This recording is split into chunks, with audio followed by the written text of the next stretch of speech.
ధనం సంపాదన కోసం మీరు పరిపాలన ఉపయోగించాలని మీరు అనుకున్నారు.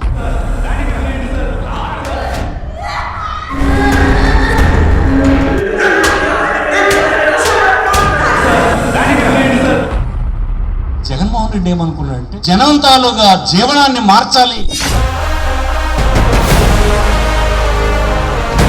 ప్రజలకిచ్చిన మాటను ఇంతగా నిలబెట్టుకున్న పార్టీ భారతదేశ చరిత్రలోనే ఎక్కడా కూడా లేదు అని చెప్పి కూడా ఈ సందర్భంగా సగర్వంగా సవినయంగా తెలియజేస్తా ఉన్నాను. గవర్నెన్స్ లో ఎప్పుడు చూడని అభివృద్ధి ఈ రోజు జరుగుతూ ఉంది.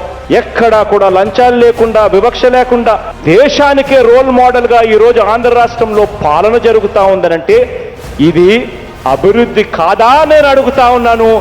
మీరు కూడా అదే అడగండి అని అడుగుతా ఉన్నా. ఈ ప్రభుత్వం ప్రజల తాలూగా స్థితిని పెంచాలనే ప్రభుత్వం ఇది, ఆయన ఆలోచన ఇది, ఆ లీడర్షిప్ ఇది. నీ వ్యాపారం చేస్తావు, నువ్వు ఎక్కడి నుంచి వెళ్ళిపోతావు, నీ మళ్ళీ అధికారం వస్తే స్టార్ట్ చేస్తావు అక్కడ అమరావతి రియల్ ఎస్టేట్ కదా నువ్వు చేస్తావు, అంతకంటే నీ నుంచి మేము కోరుకోవాలి.